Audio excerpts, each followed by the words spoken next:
죽는 날까지 하늘을 우러러 한 점 부끄러움이 없기를. 잎새 이는 바람에도 나는 괴로워했다.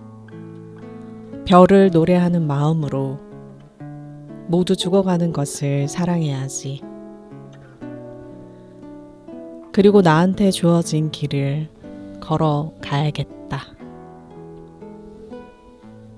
오늘 밤에도 별이 바람에 스치운다. 윤동주님의 서시입니다.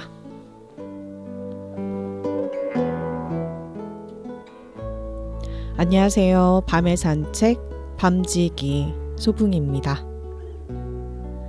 따뜻한가 싶다가도 비가 내린 다음 날은 여전히 코트를 찾게 되고 아직은 겨울 외투를 꺼내야 되는 날들입니다. 주말에 큰맘 먹고 옷장 정리를 하려다 손을 놓았습니다. 그래도 조금씩 우리에게 봄은 오고 있습니다. 근교로 나가 오랜만에 미술관도 다녀오고 카페에서 초콜릿 케이크에 커피 한잔하고 돌아온 밤입니다. 여러분들의 오늘은 어떠셨나요? 데이지 3부 시작하겠습니다. 이 건조한 바람 때문에 땅속에 묻힌 밀씨앗은 싹을 틔우지 못했고 왕롱은 비가 내리기만 초조하게 기다렸다. 그러다가 바람이 자서 대기가 조용하고 훈훈해졌을 때 아직도 잿빛인 날씨인데 갑자기 비가 쏟아졌다. 그들은 모두 풍족함으로 가득한 집에 들어앉아 비가 잔뜩 억세게 쏟아져 앞마당 주변의 밭으로 스며들고 문 위쪽 처마 끝에서 낙숫물이 드는 것을 구경했다. 아이는 신기해서 은빛 줄처럼 떨어지는 빗물을 잡으려고 두 손을 뻗었고 아이가 웃으면 그들도 함께 웃었다. 노인이 아이 옆에 쪼그리고 앉아 말했다. 10여 마을을 뒤져봐도 이런 아이는 또 없을 거야. 내 동생의 애새끼들은 걸음마를 하기 전엔 아무것도 눈여겨보는 게 없었지. 그리고 밭에서는 밀의 씨앗이 싹터서 섬세하고 푸른 창끝처럼 촉촉한 갈색 흙을 밀치고 솟아올랐다. 이럴 때면 농부들은 누구나 어깨에 걸머맨 장대 물지개로 물통을 오락가락 나르느라고 허리가 부러지더라도 오랜만에 하늘이 선심을 베풀어 그들의 곡식에 물을 주고 있다는 기분이 들어 서로 말을 나누는 게 마련이어서 아침에 그들은 이 집 저 집에 모여 여기저기서 차를 들고 기름을 먹인 커다란 종이 우산을 받쳐든 채로 밭들 사이에 좁다란 길을 가로질러 맨발로 집집마다 찾아다녔다. 여자들은 집에 남아서 알뜰한 사람들은 신발을 만들고 옷을 꿰맸으며 정초에 차릴 음식을 생각했다. 하지만 왕농과 그의 아내는 자주 사람들을 찾아다니지 않았다. 그들이 사는 집을 포함해서 띄엄띄엄 흩어진 작은 집 대여섯 채로 이루어진 마을에는 그들처럼 따스함과 풍성함이 넘치는 집이 없었고 그래서 왕농은 다른 사람들과 너무 친해지면 누가 구워달라고 찾아올지도 모른다는 생각 때문이었다. 정초가 다가오고 있는데 새옷과 잔치상을 차리기 위한 돈을 어느 누가 넉넉히 가지고 있단 말인가? 그는 집안에서 지냈다. 여자가 옷을 깁고 바느질을 하는 동안 그는 대나무를 쪼개서 만든 갈퀴를 가져다 살펴보고 끈이 끊어진 곳이 있으면 그가 직접 재배한 삼으로 엮은 새 노끈으로 다시 엮었으며 살이 부러져 나간 곳은 새 대나무 조각으로 솜씨 있게 박아 넣었다. 그리고 그가 농기구를 손질하는 반면에 안에 오라는 집안 물건들을 손질했다. 혹시 항아리가 새더라도 그녀는 다른 여자들이 그렇듯이 그것을 버리고 새 항아리를 사야겠다는 얘기를 하지는 않았다. 대신에 그녀는 흙과 찰흙을 섞어 깨진 틈을 메우고는 천천히 불에 쬐어 새 것처럼 말짱하게 만들어 놓았다. 따라서 그들은 집안에 들어앉아 가끔 한마디씩 던지는 이외에는 별로 얘기조차 나누지도 않으면서 서로 상대방을 존중하는 마음에 흐뭇해했다. 큰 호박을 다시 심게 씨를 받아두었나? 또는 밀집은 팔기로 하고 콩줄기는 부엌에서 땔감으로 쓰죠. 또는 어쩌다가 왕룽이 이 국수는 맛이 아주 좋군 하고 말하기라도 하면 오라는 겸손하게 금년에 우리가 밭에서 거둔 밀이 좋아서 밀가루 맛이 좋은가 봐요 라고 받아주기도 했다. 금년의 풍작을 이루다 보니 채소 쪽에서도 왕룽은 필요한 이상으로 은화를 한 줌이나 받아냈는데 그는 이 큰 돈을 허리띠에 차고 다니기도 두려웠고 그가 가지고 있는 돈을 아내 이외에는 어느 누구에게도 얘기할 수가 없었다. 그들은 은화를 어디에 간직해 둘까 궁리를 했으며 결국 여자는 그들이 쓰는 방의 침대 뒤 안쪽 벽에다 교묘하게 작은 구멍을 하나 팠고 그 속에다 왕룽이 은화를 쑤셔 넣은 다음 아내가 흙덩이로 막아서 그곳에 아무것도 없는 것처럼 해놓았다. 하지만 왕룽과 오란 두 사람에게는 그것이 부유하고 여유가 있다는 비밀스러운 인식을 간직하게 해주었다. 왕룽은 쓸 필요가 있는 이상의 돈이 자기에게 있음을 의식했으며 친구들과 어울릴 때면 그는 어느 누구에게 대해서나 느긋한 마음으로 어울리게 되었다. 정초가 가까워졌고 마을에서는 집집마다 준비가 한창이었다. 왕룽은 읍내의 양초 가게로 가서 금적 잉크로 복자를 붓글씨로 써넣은 네모난 붉은 종이와 부유함을 나타내는 글자가 박힌 종이 몇 장을 사서 새해 복이 찾아오기를 기원하는 뜻으로 농기구들마다 하나씩 붙여놓았다. 쟁기와 소위 멍에와 그가 퇴비와 물을 퍼 나르는 두 개의 통에다 그는 저마다 글씨가 박힌 네모난 종이를 붙였다. 그런 다음에는 집의 문마다 행운을 비는 구절들을 붓글씨로 써 넣은 기다랗고 붉은 종이 띠를 붙였고 문간 위쪽에는 교묘한 솜씨로 아주 꼼꼼하게 오려 꽃무늬를 만든 붉은 종이를 붙여 테를 둘렀다. 그리고 그는 신들에게 입힐 새 옷을 만들 붉은 종이를 샀다. 노인은 늙어서 떨리는 손으로도 멋지게 옷을 지었으며 왕릉은 그 옷을 지신의 사당에 있는 자그마한 두 신령들에게 갖다 입혔고 새해를 위해서 그 신령들 앞에다 향을 좀 피워 놓았다. 그리고 집을 위해서 그는 가운데 방 탁자 위쪽 벽에다 풀로 붙여놓은 신령의 그림과 섣달 금은날 저녁에 탁상에다 켜놓을 붉은 양초도 2개 샀다.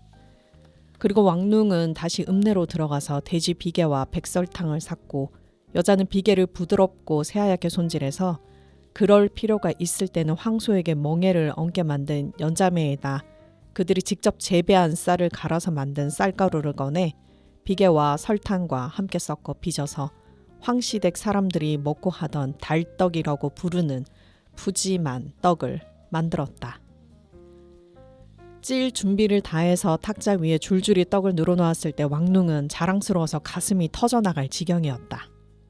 부자들이 잔치상에서나 먹는 그런 떡을 만들 줄 아는 여자가 마을에는 그의 아내 외에는 아무도 없었기 때문이었다. 어떤 떡에는 그녀가 작고 빨간 산사나무를 열매를 줄지어 받고 말린 푸른 오얏을 듬성듬성 꽂아 꽃과 무늬를 새겼다. 이건 모고 치우기가 정말 아깝구만. 왕룽이 말했다. 알록달록한 빛깔을 보고 어린아이가 좋아하듯 기분이 좋아진 노인이 탁자 주변에서 서성거렸다. 그가 말했다. 내 동생인 내 작은 아버지와 작은 아버지 아이를 불러라. 모두 와서 구경을 하라고 그래. 하지만 생활이 넉넉해지니까 왕룽은 조심스러워졌다. 배고픈 사람들을 불러다가 구경만 시키고 그냥 보낼 수는 없는 노릇이었다. 정초가 되기 전에 떡을 보면 재수가 없대요. 그가 황급히 둘러댔다.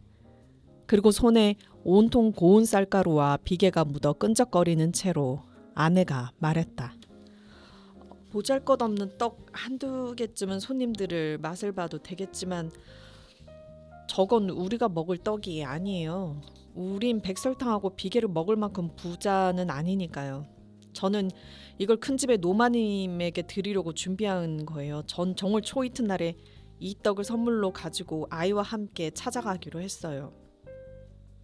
그러자 떡이 더욱 소중하게 여겨졌다.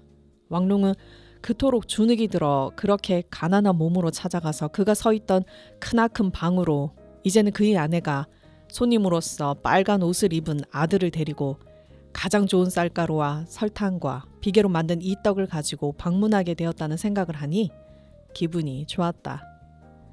이 방문에 비하면 금년 정초의 다른 모든 일이 시시하기만 했다. 오란이 검은 무명으로 만든 새 조고리를 몸에 걸치고 나니 그는 저절로 이런 혼잣말이 나왔다. 난 큰 집 대문으로 그들을 데리고 갈 때 꼭 이 옷을 입어야 되겠어.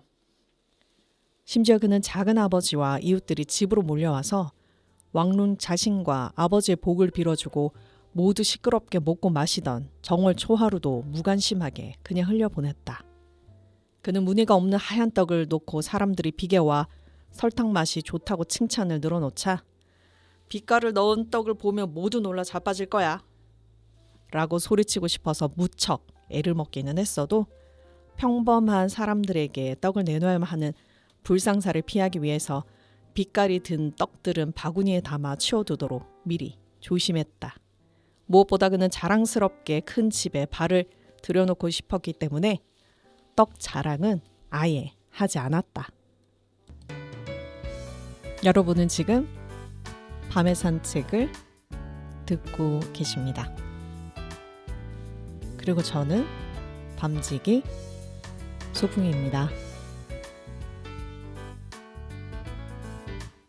그러다가 어제는 남자들이 잘 먹고 마셨기 때문에 오늘은 여자들이 서로 인사를 다니는 날인 정월 초 이튿날이 되자 그들은 새벽에 일어났다.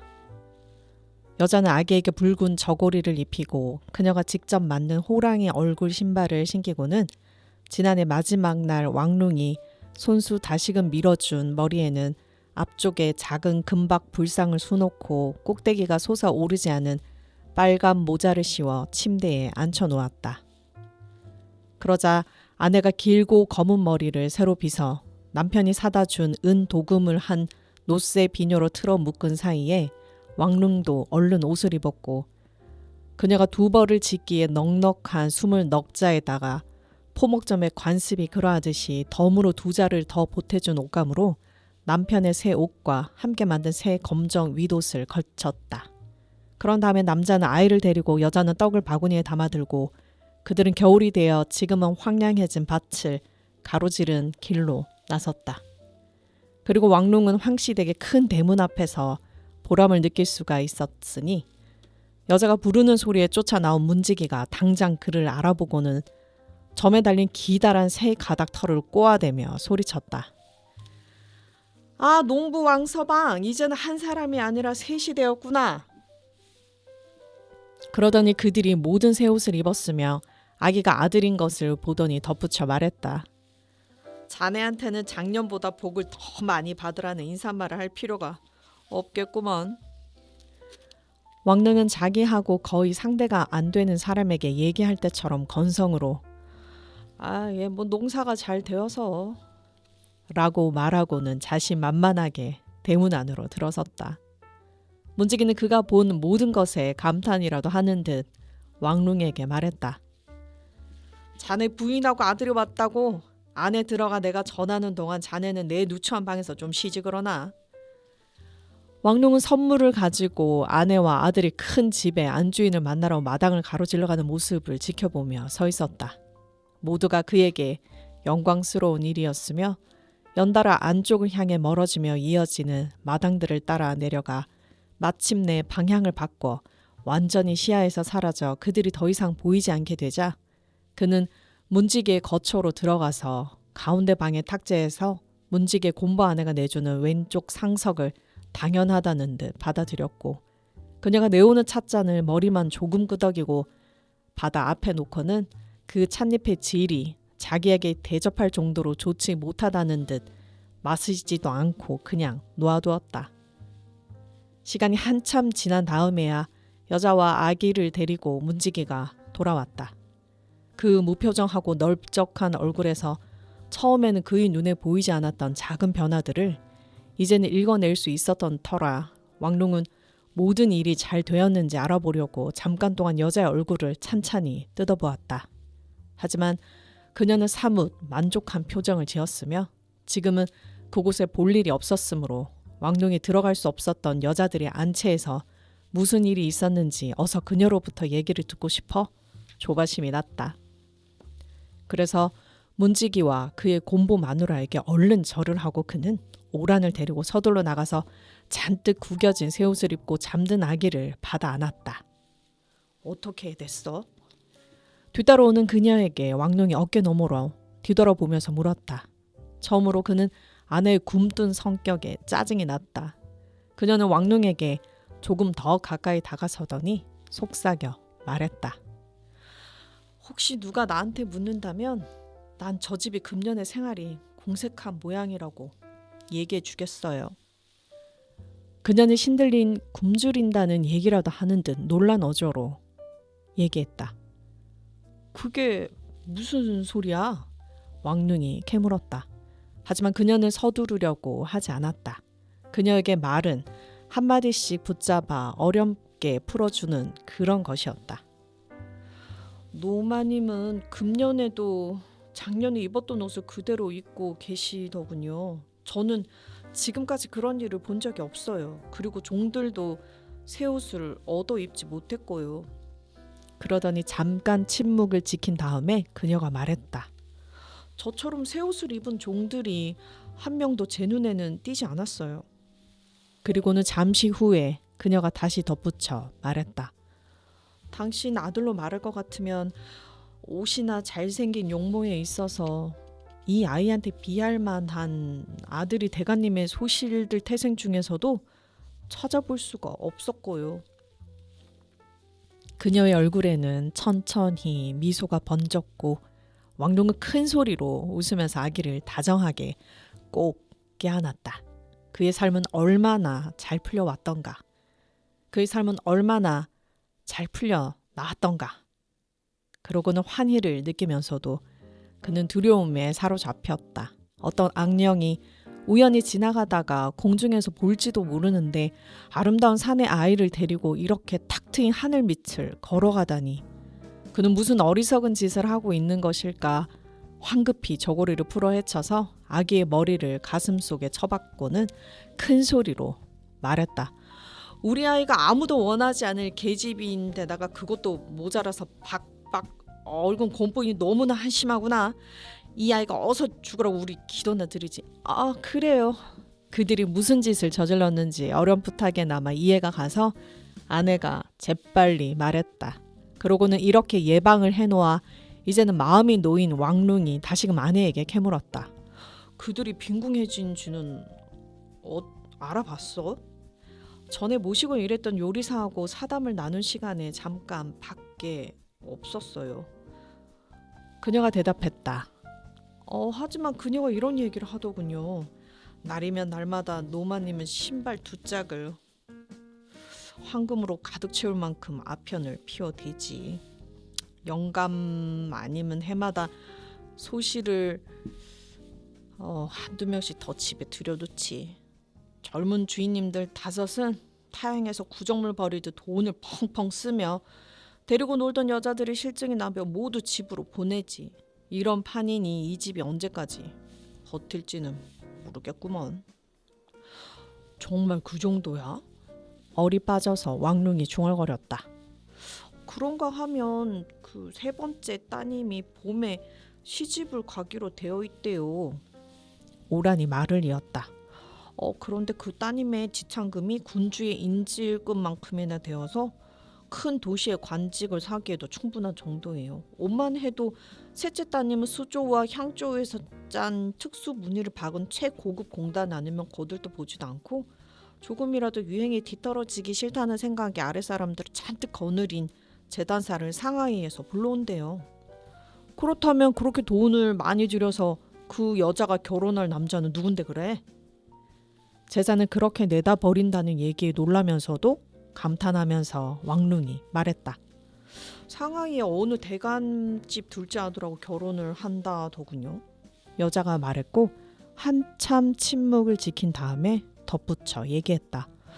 집안이 더욱 궁핍해져서 있는지 노마님 당신이 저한테 말씀하시기를 땅을 팔고 싶다고 하셨는데 성벽 바로 바깥쪽 집의 남쪽에 있는 땅을 좀 팔 생각이더군요. 그 땅은 성벽 둘레의 해자에서 쉽게 물을 끌어댈 수 있는 좋은 땅이어서 해마다 그 댁에서는 이곳에다 꼭 별을 재배했어요. 땅을 판다고? 납득이 간다는데 왕룡이 되풀이해서 말했다. 그렇다면 그들이 정말로 가난해진 모양이야. 땅이라면 피와 살이나 마찬가지인데. 그는 얼마 동안 곰곰이 따져보더니 갑자기 무슨 묘안이 떠올랐는지 손바닥으로 옆머리를 탁 쳤다. 내가 왜 그 생각을 못했을까? 아내에게로 돌아서며 그가 소리쳤다. 그 땅을 우리가 삽시다. 그는 즐거워하고 그녀는 어안이 벙벙해져 그들 두 사람은 서로 빤히 쳐다보았다. 하지만 땅이라면 그 땅이라면 그녀가 말을 더듬었다. 그 땅을 내가 사겠어. 그가 의젓한 목소리로 말했다. 내가 그 땅을 황씨 댁으로부터 사겠다고. 근데 거긴 너무 멀어요. 그녀가 당황해서 말했다. 거기까지 걸어가려면 반나절이나 걸릴 거예요. 아니 난 그 땅을 사겠어.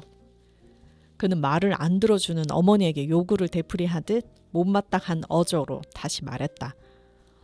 땅을 산다는 것은 좋은 일이에요. 그녀가 타협적으로 말했다. 돈을 흙벽 속에다 넣어두는 것보다 분명히 좋은 일이죠. 하지만 작은아버지의 땅을 사시는 거는 어때요? 작은아버지는 우리가 가지고 있는 서쪽 밭 근처에 있는 그 밭대기를 팔지 못해서 야단인 것 같은데. 우리 작은아버지의 그 땅 말이야? 왕룡이 큰 소리로 말했다. 아니, 난 그 땅은 별로 가지고 싶지 않아. 작은아버지는 지난 20년 동안 그 밭에서 곡식을 억지로 재배하느라고 온갖 방법을 다 썼지만 퇴비나 대도박 한 번 뿌려준 적이 없다고. 토질이 꼭 석회 같다니까. 아니 그래, 난 황씨 땅을 사겠어. 그는 황씨 땅이라는 말을 같은 농부인 이웃사람 칭의 소유인 칭씨 땅이라는 말을 하듯 아무렇지도 않게 했다. 그는 어리석고 커다랗고 낭비가 심한 집에서 사는 사람들과 맘먹고도 남을 만했다. 그는 은화를 손에 들고 찾아가서 당당하게 말할 것이다. 나한테 돈이 있습니다. 당신이 팔고 싶다는 땅의 값은 얼마나 하나요? 그는 노대감 앞에 서서 대감의 대리인에게 자신이 하게 될 얘기가 기전에서 들려오는 것 같았다. 나도 어느 누구나 마찬가지로 취급해 주시오. 공정한 값은 얼마인가요? 돈은 내가 손에 들고 있으니까요. 그리고 그 당당한 집안의 부엌에서 종 노릇을 했던 그의 아내, 그녀는 황씨 댁을 대대로 위대하게 만들어 주었던 땅 한 조각을 소유한 남자의 아내가 되리라. 그가 무슨 생각을 하는지 눈치를 챈 그녀는 갑자기 저항을 그치고 말했다. 그 땅을 사요. 누가 뭐라고 해도 좋은 논이고 해자가 가까워서 해마다 물을 댈 수가 있어요. 그건 확실해요. 그리고 다시금 천천히 미소가 그녀의 가느다랗고 검은 두 눈의 둔탁함을 전혀 밝혀주지는 못하는 미소가 그녀의 얼굴로 번졌고 한참 있다가 그녀가 말했다. 작년 이맘때쯤에 저는 저 집에서 종노릇을 했죠. 그리고 그들은 이런 생각에 마음이 뿌듯해져서 걸어갔다. 왕룡이 지금 소유한 이 한 조각의 땅이 그의 삶을 크게 뒤바꿔 놓게 되었다. 그가 벽에서 은화를 파내어 그것을 가지고 큰 집으로 간 다음에 대감과 동등한 자격으로 얘기를 나누는 영광이 다 지나간 다음에 그는 처음으로 거의 후회에 가까운 우울한 기분을 맛보았다. 꼭 써야 할 필요가 없었던 은화로 가득 찼었지만 지금은 텅 비어버린 벽의 구멍을 생각하면 그는 은화를 되돌려받고 싶을 지경이었다. 뭐니 해도 이 땅은 또다시 여러 시간 더 일을 해야 하게 만들었고 오란이 말했듯이 멀리 떨어진 곳이어서 1, 2도 넘는 거리에 있었다. 그리고 그 또한 그 땅을 사기는 했어도 그가 예상했던 것만큼 영광이 마음을 가득 채우지도 못했다. 그가 너무 일찍 큰 집으로 찾아갔기 때문에 대감은 아직도 잠을 자고 있었다. 정오가 다 된 시간이었다. 그가 큰 소리로 대감님에게 내가 중요한 볼일이 있어서 찾아왔으며 돈이 관련된 일이라고 엽죽게나 라고 말했더니 문지기가 당당하게 대꾸했다. 이 세상에 돈을 다 준다고 해도 난 늙은 호랑이를 깨우고 싶은 마음은 없다네. 영감님은 겨우 사흘 전에 얻어온 새 솥이라고 잠자리에 드셨어. 영감님을 깨웠다가는 내 목숨이 온전하지 못할 거야. 그리고 그 은화로 영감님의 잠을 깨울 수 있으려는 생각은 하지 말게나. 영감님 태어나서부터 지금까지 늘 은화를 손에 쥐고 살아오셨으니까 말이지. 그래서 결국 관리하는 돈을 착복해서 한 미천 잡았음직한 빤질빤질하고 악당 같은 대감의 관리인과 일을 처리할 수밖에 없었다. 그리고 때때로 왕룡에게는 누가 뭐라고 해도 결국 땅보다 그 많은 은화가 훨씬 가치 있다고 여겨지기도 했다. 은화는 반짝이는 것을 볼 수 있는 물건이었다. 그래도 어쨌든 땅이 그의 소유가 되었다. 그는 새해의 두 번째 달에 어느 잔뜩 찌푸린 날 그 땅을 구경하려고 길을 나섰다.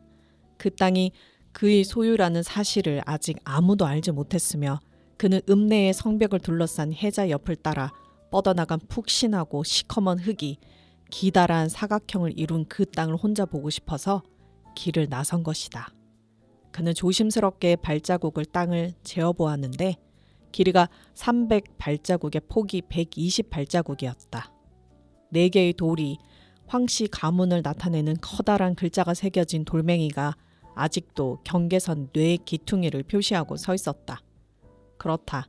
그 경계 표지를 그는 바꿔놓으리라. 그는 나중에 돌들을 뽑아내고 그곳에다 자신의 이름을 새겨 넣을 것이었다. 큰 집에서 땅을 살 정도로 그가 부자라는 사실을 사람들이 알아도 될 만큼 준비가 되어 있지 않아 아직은 곤란한 일이지만 나중에 그가 더 부자가 되어 무슨 짓을 해도 상관이 없을 때라면 그래도 괜찮으리라. 그리고 기다란 사각형 땅을 쳐다보며 그는 속으로 생각했다. 큰 집 사람들에게는 이 한 줌의 흙이 아무런 의미도 없을지 모르지만 나에게는 얼마나 큰 의미가 있는지. 그러더니 그는 다른 마음이 들어서 작은 땅 한 조각을 그토록 중요하게 여기는 자기 자신에 대한 결명감에 사로잡혔다. 그렇다. 그가 관리인 앞에다 의기양양해서 은화를 쏟아놓았더니 그 남자는 두 손으로 대수롭지 않게 돈을 긁어모으며 말했다. 뭐 어쨌든 이만하면 노마님이 며칠 피울 아편값은 되겠구먼. 그리고 그와 큰 집 사이에 아직도 존재하는 크나큰 차이는 그의 앞에 있는 물이 가득한 해자나 마찬가지로 건너갈 수가 없으며 그 너머 앞쪽으로 우뜩 고색이 창연하게 솟아오른 성벽처럼 높다랗게만 여겨졌다.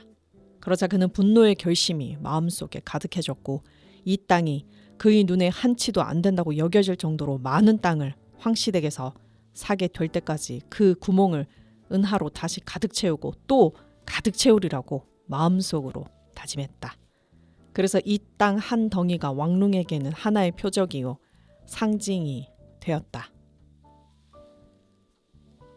매서운 바람과 찢어진 비구름들과 더불어 봄이 찾아왔고 왕룡은 반쯤 게으름에 빠져 지내던 겨울을 보낸 다음 그의 땅에서 결사적으로 일을 해야 하는 기나긴 날들을 눈앞에 맞았다. 이제는 노인이 아이를 돌봐주어서 아내는 남편과 함께 동틀녘부터 석양의 들판에 깔릴 때까지 일했고 그러던 어느 날 그녀가 다시 아기를 가졌다는 사실을 깨달았을 때 왕룡의 머리에 가장 먼저 떠오른 생각은 추수기에 그녀가 일을 못하리라는 짜증이었다. 지쳐서 화가 난 그가 아내에게 소리쳤다. 아, 필름이 이런 때 또 애를 낳아야 된다 이거야. 그녀가 꿋꿋하게 말했다.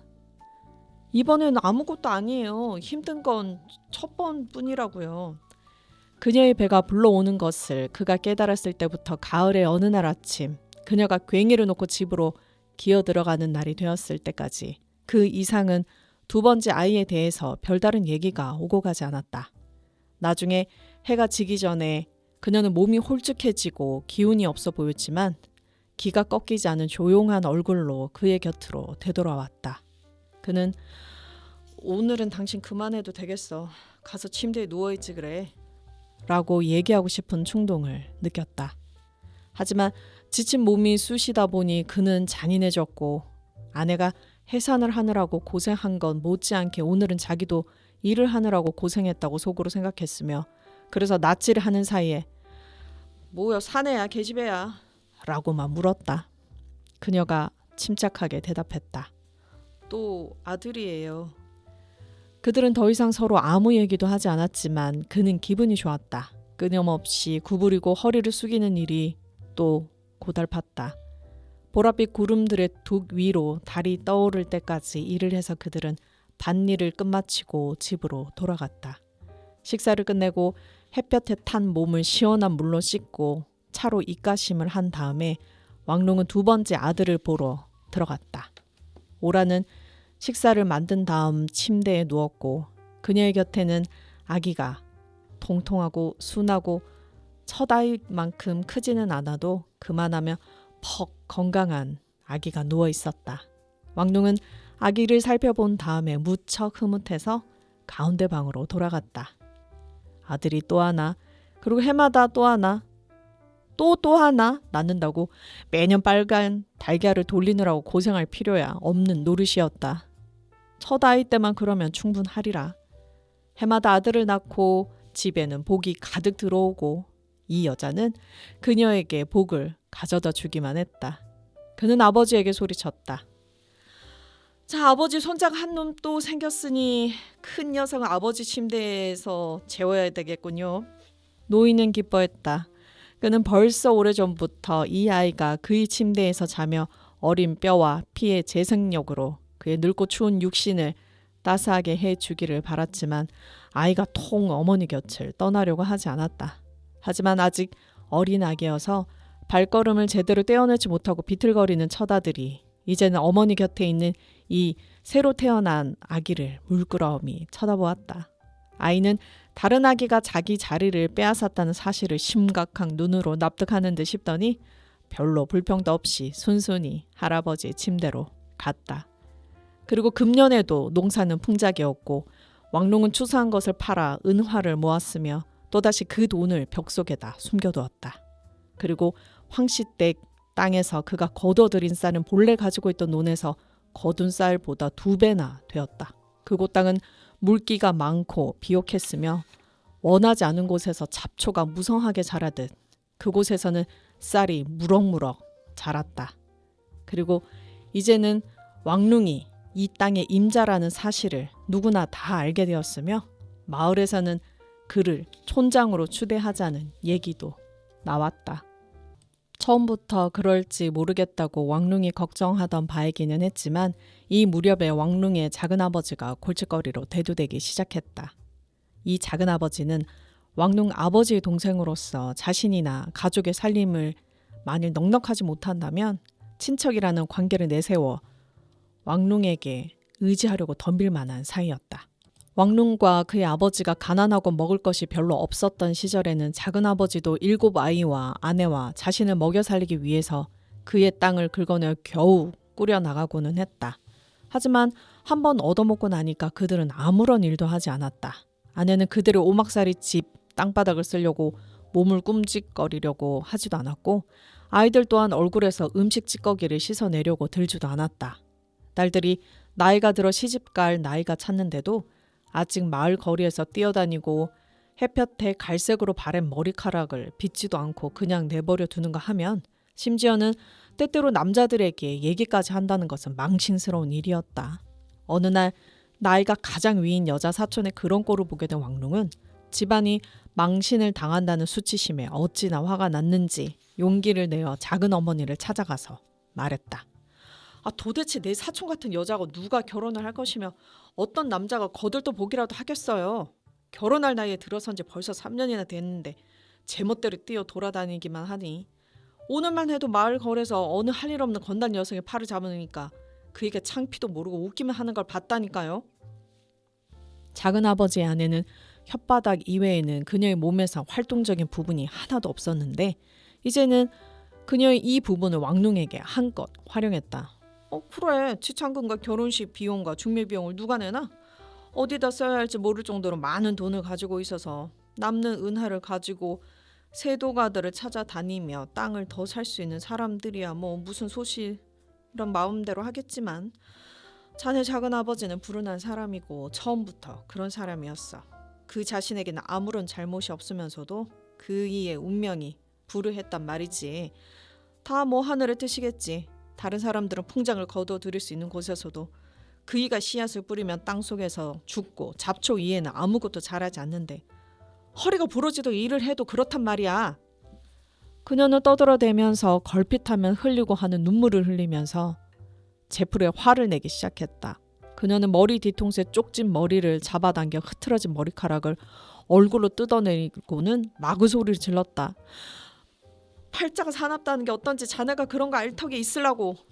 다른 사람들 땅에서는 쌀과 밀이 잘도 수확되지만 우리 땅에서는 잡초만 자라고, 다른 사람들의 집은 100년이라도 튼튼하게 서 있지만 우리 집 밑에서는 땅이 꺼져 벽돌이 갈라지는가 하면, 다른 사람들은 아들을 쑥쑥 잘났지만 나들은 아들을 잉태해도 낳기는 딸만 낳으니 이게 웬 팔자란 말인가. 그녀가 바락바락 소리를 질러대니까 옆집 여자들이 무슨 얘긴지 듣고 구경을 하려고 밖으로 달려나왔다. 하지만 왕룡은 꿋꿋하게 버티고 서서 찾아와서 하려던 얘기를 다 끝내겠다는 기세였다. 그렇더라도 말입니다. 그가 말했다. 아버지의 동생한테 충고를 하겠다고 덤비는 것이 제 도리는 아니지만 그래도 얘기는 해야 되겠어요. 여자란 아직 처녀의 몸일 때 시집을 보내는 게 더 좋아요. 거리에다 암캐를 그냥 놓아 기르면 새끼를 갖게 되는 게 마련이잖아요. 이렇게 노골적으로 얘기를 한 다음 그는 소리를 질러대는 작은아버지 아내를 내버려 두고 집으로 돌아갔다. 그는 마음속으로 금년에 황씨 댁에서 땅을 더 사들이고 능력이 자라는 대로 해마다 더 땅을 사야겠다고 작정한 터였고, 집에다 새로 방도 하나 더 들일 꿈을 꾸었는데 자기 자신과 아들들이 지주 가문으로 성장해 가는 사이에 똑같은 성을 지닌 뱅충맞은 사촌들이 저러고 제멋대로 돌아다닐 생각을 하면 화가 치밀었다. 이튿날 그가 일하는 밭으로 작은아버지가 찾아왔다. 둘째 아이가 태어난 지 10달이 되었고 세 번째 출산이 눈앞에 닥쳐왔는데, 오라는 이번에는 몸이 별로 좋지 않아 며칠째 밭으로 나오지를 않은 채 왕류 혼자서 일을 하던 무렵이었으므로 오라는 그 자리에 없었다. 옷의 단추를 제대로 채운 적이 없고 허리춤에다 엉거주춤 붙잡아 너 바람이라도 한 차례 세게 불었다가는 갑자기 발가벗은 꼴이 될 것 같은 모습으로 항상 돌아다니는 작은아버지가 바디랑을 따라 어슬렁 거리며 왔다. 그는 왕릉에 있는 곳으로 와서 그가 가꾸고 있던 잠두 나무들 옆에다 왕릉이 괭이로 좁다란 고랑을 파내는 동안 말없이 서 있었다. 마침내 왕릉이 시선을 들지도 않고 아기에 차서 말했다. 제가 일손을 멈추지 못하는 걸 양해해 주세요, 작은아버지. 작은아버지도 아시겠지만 이 콩은 두세 차례 김을 매줘야만 결실을 맺잖아요. 보나마나 작은아버지는 일을 끝내셨겠죠. 저는 형편없는 농부여서 솜씨가 아주 느리고 제때 일을 끝내는 적이 없어서 쉴 시간도 없어요. 작은아버지의 왕릉의 말에 담긴 아기를 환히 알았지만 대답만큼은 부드러웠다. 난 팔자가 센 사람이지. 금년에는 콩을 20개 심었는데 싹은 하나만 나더라고. 농사가 그렇게 형편없는 지경이니 괭이를 놀려봤자 소용도 없어. 금년에는 콩을 먹고 싶으면 사서 먹어야 할 판이라고. 그리고 그는 한숨을 푹 쉬었다. 왕농은 마음을 단단히 다져 먹었다. 그는 작은아버지가 그에게 무슨 부탁할 일이 있어서 찾아왔다는 것을 알았다. 그는 무척 조심스럽게 느릿느릿하고도 고른 동작으로 괭이로 흙을 파헤쳐 벌써 잘 가꾼 보드라운 흙에 자디잔 덩어리까지도 부스러뜨렸다. 콩줄기들이 촘촘하고 질서정연하게 꼿꼿이 서서 햇빛을 받아 선명한 그림자를 밭 가장자리에다 드리웠다. 마침내 작은아버지가 말문을 열었다. 우리 집사람한테 얘기를 들었어. 그가 말했다. 내 쓸모없는 종년 같은 큰딸에 대해서 네가 걱정을 하더라고 말이지. 네가 한 얘기가 모두 옳긴 해. 너는 나이에 비하면 똑똑한 데가 있어. 그 애는 시집을 보내야 해. 그 애는 15살이니까 벌써 3, 4년 전부터 아이를 낳을 수 있었겠지. 나는 그에게 어떤 못된 놈의 애를 베기라도 해서 나하고 우리 집안에 수치를 가져다 줄까 항상 조마조마했지. 그런 일이 우리 훌륭한 가문에 나한테 네 아버지 동생이 나한테 일어난다고 생각을 좀 해봐. 왕룡은 괭이를 흙에다 콱 박았다. 그는 거침없이 얘기하고 싶었다. 그는 이렇게 얘기해버리고 싶었다. 그렇다면 왜 그 애를 단속하지 않냐고요. 왜 작은 아버지는 그 애를 얌전히 집안에서 지내며 청소도 하고 빨래도 하고 요리도 하고 집안 식구들 옷이라도 짖게 만들지 않으시나요? 하지만 윗사람에게 그런 소리를 할 수야 없는 노릇이었다. 그래서 그는 잠자코 침묵을 지키고 작은 콩줄기 둘레를 바싹 괭이질하면서 기다렸다. 만일 내가 운이 좋았다면 말이야. 작은 아버지가 처량한 목소리로 얘기를 계속했다. 그래서 게을러 터져 제대로 아들값도 못하는 게으름뱅이 아들 하나 위에 있는 딸만 죽어라고 낳아놓고 살찌는 것 말고는 하나 키울 줄도 모르는 내 마누라 대신에 너희 아버지처럼 일을 하면서도 그 틈틈이 아들만 쑥쑥 낳는 아내를 얻었더라면 나는 지금은 너처럼 역시 부자가 됐겠지.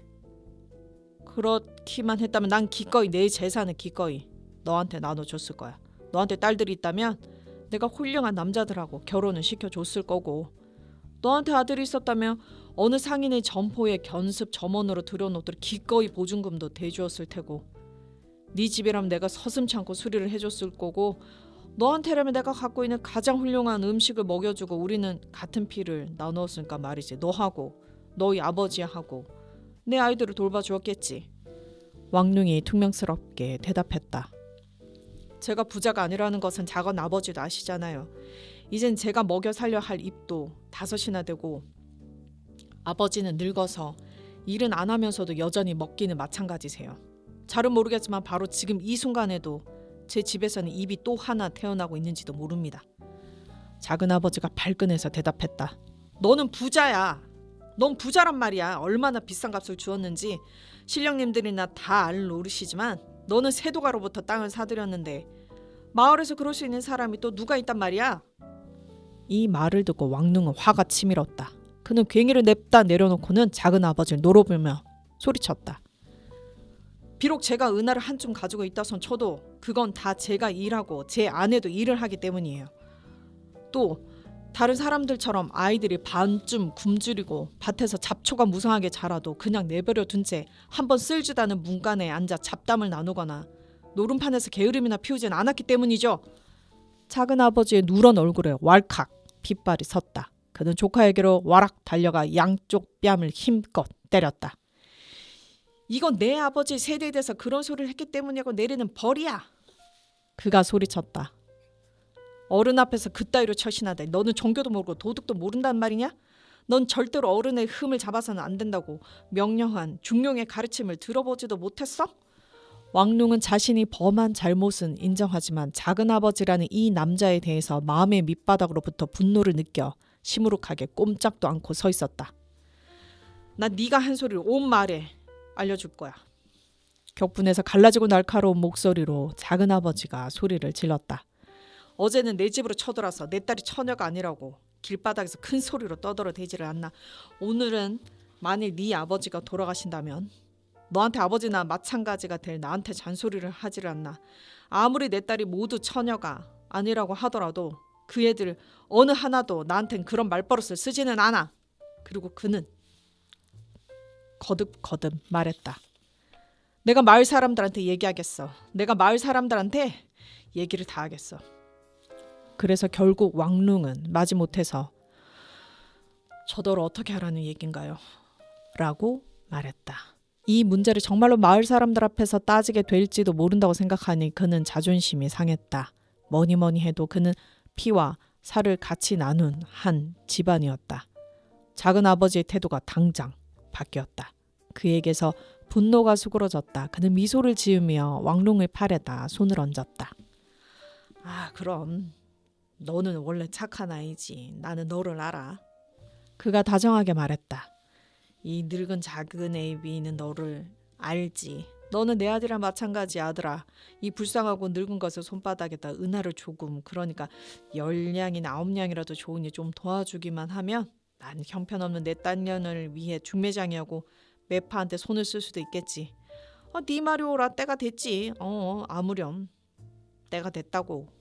그는 한숨을 짓고 머리를 설레설레 흔들면서 경건한 눈으로 하늘을 우러러 보았다. 왕룽이 괭이를 집어다가 다시 던졌다. 집으로 가시죠. 그가 퉁명스럽게 말했다. 전 군주처럼 은하를 목에 지니고 다니진 않으니까요. 그러고는 그는 땅을 더 사려고 계획했던 값진 은하 몇 잎이 이 작은아버지 소나기로 들어가서 밤이 되기도 전에 노름판으로 흘러나가려는 생각을 하며 마음이 아팠지만 뚜벅뚜벅 앞장서서 걸어갔다. 그는 문간에서 따가운 햇살을 받으며 발가벗고 노는 어린 두 아이들을 스치고 지나서 뚜벅뚜벅 집 안으로 들어갔다. 건성으로 착한 성품을 보이며 작은아버지는 아이들을 부르더니 구겨진 옷의 어느 움푹한 구석에서 엽전을 꺼내 아이들에게 하나씩 주었다. 그는 작고 통통하고 반들거리는 아이들의 몸을 꼭 껴안고는 코를 그들의 보드라운 목에 쳐박고 거칠의 애정을 나타내며 햇볕에 거무튀튀하게 탄 살의 냄새를 맡았다. 아, 너 이 두 아이들이 퍽 대견하구나. 한 팔에 한 아이씩 끌어안으며 그가 말했다. 하지만 왕룽은 멈추지 않았다. 그는 아내와 막내 아들과 같이 자는 그의 방으로 들어갔다. 햇빛이 눈부신 바깥에서 들어와서인지 방 안은 아주 캄캄했고 구멍으로 들어오는 한 줄기 불빛 이외에 그는 아무것도 볼 수가 없었다. 하지만 그가 너무나 잘 기억하던 뜨거운 피의 냄새가 코를 찌르자 그가 날카로운 목소리로 외쳤다. 이게 뭐야? 때가 된 거야? 그가 여지껏 들어본 적이 없을 정도로 힘없는 목소리로 아내가 침대에서 대답했다. 이번에도 끝났어요. 하지만 이번에는 딸년이어서 알려드릴 가치도 없군요. 왕룽이 우뚝 멈춰섰다. 불길한 예감이 그를 엄습했다. 딸이라니. 작은아버지 집에서 이런 모든 골칫거리를 일으키는 것도 딸이었다. 이제는 그의 집에서도 딸이 태어났다. 그래서 그는 아무 대답도 없이 벽으로 가서 숨겨놓은 곳을 나타내는 울퉁불퉁한 자리를 더듬어 찾아내고는 흙 덩어리를 치웠다. 그 뒤에서 그는 자그마한 은화 무더기를 더듬거려 9개를 헤아려 꺼냈다. 당신 은하는 왜 꺼내시나요? 어둠 속에서 아내가 불쑥 말했다. 작은 아버지한테 어쩔 수 없이 구워드려야 할 일이 생겼어. 그가 무뚝뚝하게 대답했다. 아내가 처음에는 아무 대답도 하지 않더니 무겁고 숨김 없는 어조로 말했다. 구워준다는 말은 하지 않으시는 게 좋겠어요. 그 집에 구워준다는 건 말도 안 되니까요. 주면 그곳으로 끝이잖아요. 글쎄, 나도 그건 알아. 씁쓸한 표정으로 왕룽이 대답했다. 단지 우리가 한 핏줄이라는 이유 때문에 작은아버지한테 돈을 준다는 건 내 살을 베어가는 것과 같아. 그러더니 문간으로 나가서 그는 작은아버지에게 돈을 불쑥 내밀어준 다음에 얼른 밭으로 돌아가 마치 돼지의 뿌리를 뽑아버리기라도 하려는 듯 맹렬히 일했다. 그는 얼마 동안 은하 생각만 했는데 그 돈이 거침없이 노름탁자로 쏟아지는 광경이 눈에 선했다. 그리고 그의 은화 자기 소유의 더 많은 땅으로 다시 바꿔놓기 위해 밭에서 맺은 결실로부터 그토록 고생하면서 그가 모아놓은 은화가 어느 게으른 인간의 손으로 굴러들어가는 광경이 눈에 선했다. 저녁이 되어서야 그의 분노가 가라앉았다. 허리를 펴자 그는 집과 먹을 것이 생각났다. 그러자 그는 오늘 그의 집에 태어난 새 식구가 머리에 떠올랐다. 부모에게 속하는 자식이 아니라 다른 집안을 위해서 태어나고 키우는 딸. 그 딸들이 그에게 태어나기 시작했다는 생각을 하자 마음이 무거워졌다.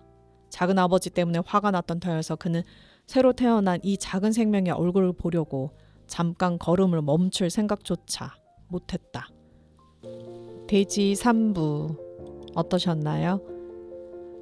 뜨거운 태양 아래 괭이질을 하는 왕룽의 모습과 가을볕에 누렇게 익어가는 벼 이삭이 눈에 선하는 장면들이었습니다.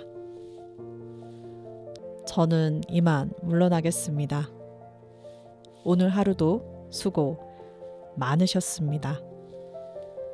편안한 밤 되시길 바랍니다.